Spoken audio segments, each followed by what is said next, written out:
Hey there, it's Clay with modernlove.life, and in this video we're going to be talking about 7 signs there's still hope that you and your ex can get back together again. You know, one of the most common questions that I get from someone when I'm first working with them, first talking to them, is like, here's my situation, blah, blah, blah. Or is this the worst situation you've ever seen? No, it is probably not the worst situation I've ever seen. That one still haunts me, and I think about it every day, pretty much. Whenever I actually think about breakups and stuff like that, I'm like, wow, the guy was in a really rough spot. And that was, many years ago when I first heard it. But anyway, is there still hope in your situation? So, in the past, I've given you like a little motivational pep talk that hope is something that, isn't going to come from me or from someone else, but it's something that you have to cling on to. And this is true. If you're just looking for external things as to like, should I give up? Should I keep trying? Should I hope? Should I like walk away? Then you're probably going to give up at some point because, like I've told people before, like coaching clients, we often think that getting back together is going to be this nice straight line where we just make steady incremental progress. But really, it's more like a twisty, swirly, awful roller coaster. I've had many times when it seems like, hey, things are getting worse with a client, things are falling apart, and then suddenly they get better, and then they get worse again, and then they get way better, and stuff like that. I mean, like I even had this client maybe about a year or so ago who, she was connecting well, making a little bit of that incremental progress, but then I started getting some messages from her like, hey, things aren't going well, I need to talk to you as soon as possible, blah, blah, blah, all that sort of stuff. And then as soon as we actually were able to talk, I'm like, okay, what's going on? And she just says, hey, we're back together again. And I'm like, what? I thought something terrible was happening, and now it's like, okay, we're back together. Apparently they figured it out and worked it out, and now they're back together. Anyway, okay, 7 signs that there's still hope in your situation. Aside from the whole, hope comes from within, all that sort of stuff, here are some things to actually look for. Things that I actually look for when it comes to, should I encourage a client to keep going with something, or should I just, start to say, hey, maybe we might want to think about other possibilities here. So number 1, is there an emotional connection between the two of you? If there's some sort of emotional connection between the two of you, then yeah, there's something to work with here. Let's go for it. Let's see this emotional connection through, where it's going to go, and help the two of you actually connect on that emotional level. By the way, if you haven't already seen it, we do have a video playlist on advanced relational skills right up there. This is how we generally recommend people connect on an emotional level.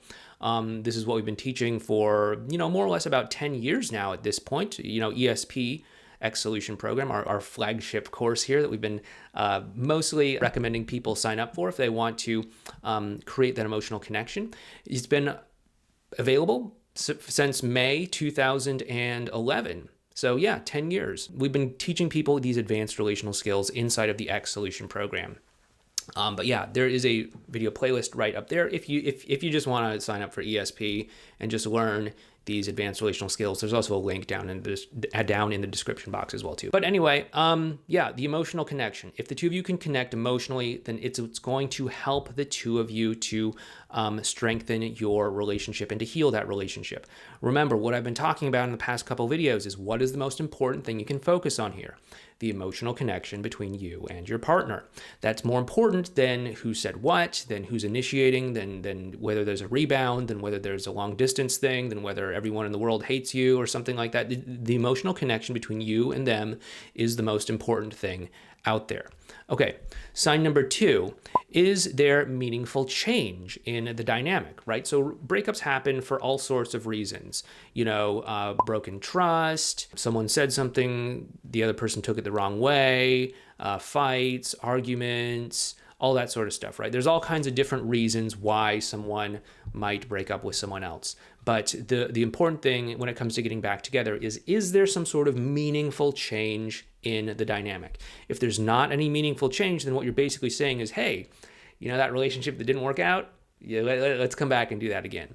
Your ex is not going to want to walk back into the same relationship that they walked out of. So we have to show them that they're walking back into a different, better dynamic, something that's going to work out better for them. So we need to be sure that we're going to be able to demonstrate meaningful change in whatever wasn't working. Now, this doesn't mean that I want you to say like, okay, yeah, you suck. You need to go on this endless personal development path to become a better person because you're a terrible person right now. Again, I don't know why your relationship didn't work out, but you are an important factor in all of this. and you do have the ability to change how you bring yourself to the interactions. And so that is probably what we're going to start by focusing on. Of course, your ex has some role in all of this. Of course, they need to, change things as well too. But many times, if you just bring yourself to the interactions in a new way, you can inspire them to change as well. Anyway, that's the second thing. The third thing is that there is a possibility that the two of you can agree to be on the same team. You may have heard me talk about this whole same team thing before in, videos over the past year or so, since we've put out our course called Effortless Connection, which is more about communication. So ESP, that's about advanced relational skills, emotional connection. Effortless connection is more about communication, what to say. Anyway, just wanted to clear that up because it is one of our newer courses, and sometimes people are like, well, what's the difference? Which one should I do? But if you're more interested in connecting emotionally, it's ESP. If you need to deal with communication issues, then it's Effortless Connection. Both of those, by the way, can be found down below. And by the way, if you want to support this channel in a free way, hit that thumbs up button, subscribe to the channel, all that good stuff. It does help us out with the YouTube algorithm. So please just take a moment of your time. It's totally free. Hit the thumbs up button, or if you want to, hit the thumbs down button, whatever. As long as you're hitting buttons down below, it says to the YouTube algorithm, people are interacting with this video. It must be kind of cool. Let's show it to more people. So yeah, interact with the video down below, subscribe to the channel, all that good stuff. But yeah, have a same team conversation with them. At least invite them into that possibility of being on the same team and cooperating together. Oftentimes, if you just invite them onto the same team, many of the challenges, communication issues, connection issues, etc., can be resolved really easily. So, is there still hope? It depends. Can you actually be on the same team? What I've learned is that strong relationships involve both partners being on the same team. So why not start by doing that right now, even if things aren't that great between the two of you? Just invite them to be on the same team. It doesn't have to be like, hey, do you want to be on the same team and be in a relationship together? But it can at least be, hey, you want to be on the same team here? I know it's a little bit awkward and weird trying to figure out how we fit into each other's lives right now. But rather than just being awkward and weird on our own, what if we just agreed to just, be awkward and weird together and figure out something that works for us? What do you say? Something like that can be really helpful in building that cooperation and same team vibe. Anyway, that's the third sign. The fourth sign that there's still hope in your situation is that there's some sort of progress happening, right? So we don't just want to be stuck in some sort of dynamic indefinitely for months or years on end. That's not cool, at least if it's not getting your needs met. Obviously, if it is getting your needs met, then okay, that is cool. But if it's not getting your needs met, what we want to see is some degree of progress. It doesn't have to be a huge amount of progress, but if there's some amount of progress, then okay, there's something to work with here. Like if we're going from not communicating to communicating, that's progress. If we're going from communicating about surface level things to communicating about deeper, more emotional things, that's progress. If we're going from, friendly platonic interactions to flirtatious interactions, okay, that's progress, right? So if there's some sort of progress that we can see here, then this is a sign that there's hope that this is going to unfold in some sort of way. Now, again, the progress might be slow, and there could be reasons why it might be slow that could be related to emotional connection, meaningful change, same team stuff, other things that we've talked about before. But these are some things that you want to look for and work through as you're going through this. Sign number 5 is flirting. If there's some degree of flirting between the two of you, then yeah, that shows that there's definitely, the possibility of some sort of romantic thing here. Typically, people's exes will be really hesitant about flirting or doing anything physical because they know that that's going to send a sort of, message. And many times they are going to play it very conservatively and not risk sending any messages that they don't feel comfortable with. So if they are flirting with you, it probably means that there's something else going on beneath the surface. However, we want to make sure that we're not just going directly for flirting as the sole thing that we're focusing on. I know that a lot of people are afraid about being put in the friend zone, and so they go hard for the flirting so that they can say, okay, great, I'm not in the friend zone. But what we want to be careful of is focusing solely on the physical connection and not building up the emotional connection.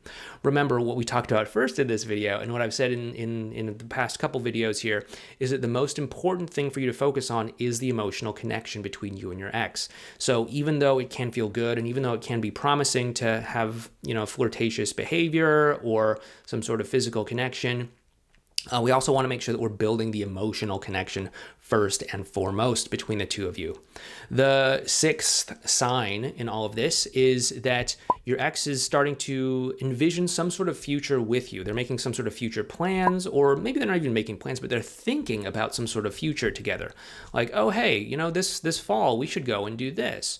Oh, wouldn't it be nice if, we went and did that other thing that we did that one time, and we went out to that place and we went and did this thing together again. You want to go and do that? Like that. Those are ways that they're sort of telling you that they're thinking about the future and that you are occupying a space in the future. That shows you that, like, okay, they see their life unfolding and you are a part of that, especially when it comes to things like, hey, the next time it's X season, it's summertime, autumn, winter, whatever. Do you want to go and do this cool thing that maybe we used to do, or we talked about doing, or we daydreamed about doing, or something like that? That can be a very powerful way that they are showing you that there's something to work with here, right? So that's sign number 6. And the 7th sign in all of this, this can be a little bit tricky, but if there are some sort of trust issues that start to show up in this journey. So one of the things that I think I'm probably most well known for in this space here is what we have called the 5 stages your ex goes through in getting back together. I'm going to put a video card up there. Go ahead and check that out. There's a playlist on the 5 stages. A lot of people have said it's been really helpful for them in understanding their ex's behavior and confusing mixed messages and all that stuff. But what these 5 stages are is they're really a spectrum of trust. That is to say, in a lot of ways, your ex is learning to trust you again, to trust themselves around you again, and to put their trust in a future with the two of you together again. And so as they start to build up new trust, they're going to start to have new behaviors. At first, like maybe if the trust has been severely damaged, they might be only willing to just interact with you in a surface level sort of way.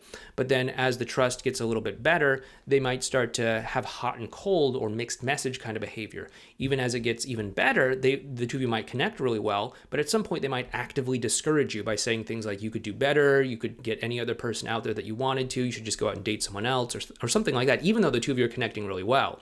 This can be really confusing for a lot of people, but if you realize that this is really just a matter of them putting trust in what's happening between the two of you because everything else is working, you're connecting emotionally, you're getting on the same team and all that, then this is starting to actually make sense. And if you're experiencing these trust issues as they move through these 5 stages, then that's what you want to be on the lookout for, because it shows that you are making some degree of progress. Anyway, I hope you found this video helpful. Once again, if you like this video, be sure to like the video. And if you want to check out those courses that I mentioned, the X Solution program, that's down below. Effortless Connection, that's down below as well too. But anyway, thanks so much. Please take care, and I'll talk to you in the next video.